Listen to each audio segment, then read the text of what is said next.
பழைய வாழ்க்கையை எப்போதும் மறக்காதவர் விஜயகாந்த்.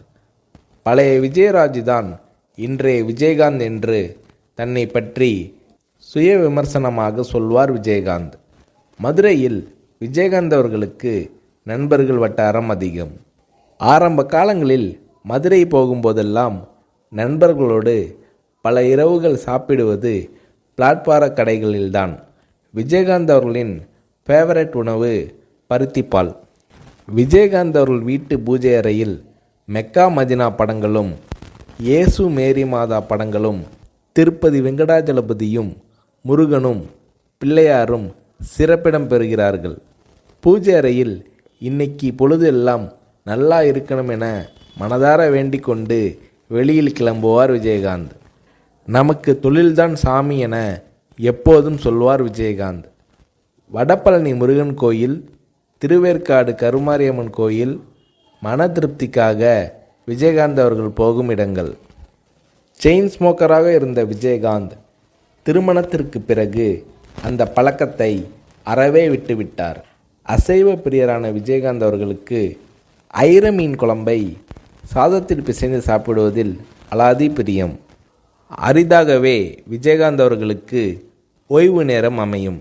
அப்போது மகன்களையும் அவர்களின் நண்பர்களையும் அழைத்து வட்டமாக உட்கார வைத்து தானும் ஒரு மீசை வைத்த குழந்தையாக மாறி விளையாடுவார் விஜயகாந்த். பெரிய சட்டியில் சாதம் போட்டு பிசைந்து குழந்தைகளுக்கு ஊட்டி விடுவார் விஜயகாந்த். ஹாலிவுட் சண்டை படங்கள் பார்ப்பதும் விஜயகாந்த் அவர்களது ஜாலியான நேரத்து விஷயங்களில் ஒன்று. பள்ளியில் படிக்கும்போது கால்பந்து விளையாட்டை பிரமாதமாக விளையாடுவார் விஜயகாந்த். கால்பந்து வெறியர். இங்கிலாந்து வரை போய் நேரில் கால்பந்து போட்டிகளை பார்த்து ரசிப்பார் விஜயகாந்த். விஜயகாந்த் அவர்களது மகன்களுக்கும் கால்பந்து விளையாட்டு பிரியம் வந்துவிட்டது. மகன்கள் சொல்லி சொல்லி கிரிக்கெட் பார்ப்பதும் விஜயகாந்த் அவர்களுக்கு பிடித்தமான விஷயமானது. வீட்டில் இருக்கும்போது பசங்களோடு ஜாலியாக கிரிக்கெட் விளையாடுவார் விஜயகாந்த். விஜயகாந்த் அவர்கள் வில்லனாக நடித்த ஒரே படம் இனிக்கும் இளமை.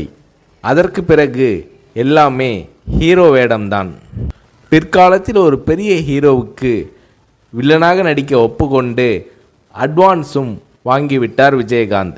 நண்பர் இப்ராஹிம் ராவுத்தர் அதற்கு கடுமையாக எதிர்ப்பு தெரிவிக்க வாங்கிய அட்வான்ஸை உடனே திருப்பி கொடுத்து விட்டார் விஜயகாந்த்.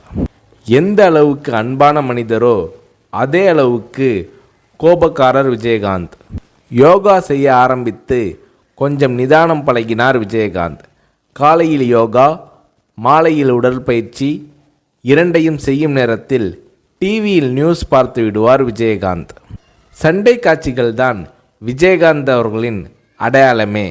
அதில் லெக் ஃபைட் விஜயகாந்த் அவர்களின் ஸ்டைல். அதற்காக உடம்பை உறுதியாக வைத்துக்கொள்ள நினைத்தார் Vijayakanth. South India's answer to Jackie Chan என்று நல்லவன் படத்தில் விஜயகாந்த் அவர்களை பெருமைப்படுத்தி விளம்பரம் செய்தார் தயாரிப்பாளர் தானு.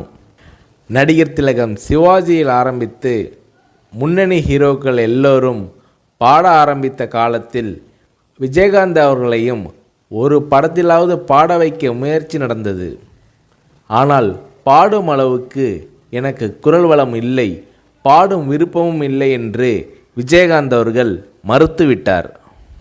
நடிக்க வராமல் இருந்திருந்தால் மதுரையில் உள்ள எங்கள் ரைஸ் மில்லை பார்த்து கொண்டிருந்திருப்பேன் என்று சொல்வார் விஜயகாந்த். சினிமாவில் 3 தடவை விஜயகாந்த் அவர்களுக்கு மார்க்கெட் போயிருக்கிறது. மீண்டும் மீண்டும் போராடி முன்னணிக்கு வந்திருக்கிறார் விஜயகாந்த். திருநாவுக்கரசு, ஜெயலலிதா, ஆர்எம்பி கேட்டும் தராத எம்ஜிஆர் அவர்களின் பிரச்சார வேனை விஜயகாந்த் அவர்களுக்கு கொடுத்தார் ஜானகி எம்ஜிஆர் அவர்கள். அதோடு எம்ஜிஆர், ஜானகி எம்ஜிஆர் என பெயர் குறித்த மோதிரங்களையும் விஜயகாந்த், பிரேமலதா தம்பதியினருக்கு வழங்கி மகிழ்ந்திருக்கிறார் திருமதி ஜானகி எம்ஜிஆர். தான் முதலில் வாங்கிய TMM 2 என்ற எண் கொண்ட அம்பாஸ்டர் காரை பாதுகாப்பாக நீண்ட காலம் வைத்திருந்தார் விஜயகாந்த். கேப்டன் விஜயகாந்த் அவர்களால் 10ஆம் வகுப்பு வரை தான் படிக்க முடிந்தது. வறுமையால் அவரது பள்ளி படிப்பை கேப்டன் விஜயகாந்த் அவர்களால் தொடர முடியவில்லை. ஆனால் வீட்டு வேலைக்காரர்களின் பிள்ளைகளை இன்ஜினியரிங் வரைக்கும் படிக்க வைக்க உதவி செய்தார் விஜயகாந்த். ஷூட்டிங் நடக்கும்போது நடிகர் நடிகைகளுக்கு ஒருவித சாப்பாடு, சாதாரண தொழிலாளர்களுக்கு ஒருவித சாப்பாடு என்று பாரபட்சம் உண்டு. இதை உடைத்து எல்லோருக்கும் ஒரே மாதிரி சாப்பாடு போட வேண்டும் என்ற நடைமுறையை கொண்டு வந்தார் விஜயகாந்த். ஞாயிற்றுக்கிழமை கேப்டன் விஜயகாந்த் அவர்களது வீட்டில் 50 பேராவது சாப்பிடுவார்கள். ஒவ்வொரு நாளும் அலுவலகத்திலும் அந்த அளவுக்கு சாப்பாடு நடக்கும். விஜயகாந்த் அவர்களின் குலதெய்வம் வீர சின்னம்மா. மதுரைக்கு பக்கத்தில் திருமங்கலம் அருகில் இருக்கிறது. பாழடைந்து கிடந்த கோயிலை சுற்றுச்சுவர் எழுப்பி கும்பாபிஷேகம் நடத்தி புதுப்பிக்க உதவியிருக்கிறார் விஜயகாந்த். இந்தியில் தர்மேந்திரா, அமிதாப், தெலுங்கில் NTR, சிரஞ்சீவி, மகேஷ் பாபு, கன்னடத்தில் ராஜ்குமார், விஷ்ணுவர்தன், சங்கர் நாக், மலையாளத்தில் சத்யன் படங்கள் என்றால் விஜயகாந்த் அவர்களுக்கு மிகவும் பிடிக்கும். சத்யன் நடித்த கரைகாணா கடல் விஜயகாந்த் அவர்களுக்கு மிகவும் பிடித்த படம். ஆனால் விஜயகாந்த் அவர்கள் தமிழ் படங்கள் தவிர்த்து வேறு மொழிகளில் நடித்ததில்லை. தமிழ் படங்கள் தவிர்த்து வேறு மொழிகளில் நடிக்க மாட்டேன் என்ற உறுதியை விஜயகாந்த் அவர்கள் கொண்டிருந்தார். RK செல்வமணி இயக்கத்தில் இப்ராஹிம் ராவுத்தர் தயாரிப்பில் மேடே என்றொரு ஆங்கில படத்தில் கேப்டன் விஜயகாந்த் அவர்கள் நடிக்கப் போவதாக விளம்பரங்கள் வந்தன. ஆனால் அந்த படம் எடுக்கப்படவே இல்லை. 2005ஆம் ஆண்டு அக்டோபரில் மதுரையில் மாநாடு நடத்தி கட்சி தொடங்கினார் விஜயகாந்த். அப்போது அரசியலுக்கு நான் பிழைக்க வரவில்லை, உழைக்க வந்திருக்கிறேன் என்று விஜயகாந்த் அவர்கள் பேசினார். அந்த மேடையில் விஜயகாந்த் அவர்கள் பேசியது அத்தனையும் விஜயகாந்த் அவர்களது மனதிலிருந்து வந்த வார்த்தைகள். வாழ்க்கைனா வசதியாக வாழ்கிறது மட்டும்தானா?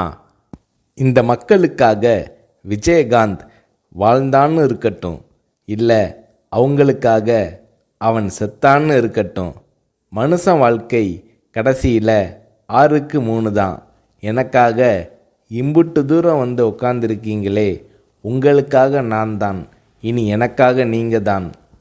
ரைஸ் மில்லில் 300 மூட்டை தூக்கி பழக்கப்பட்ட உடம்பு, என்னை நம்பி வந்த உங்களுக்கு நல்லது செய்வேன், நல்லது செய்வேன், நல்லது செய்வேன் என்று ஒரு சபதம் போல விஜயகாந்த் அவர்கள் உரை நிகழ்த்தினார்.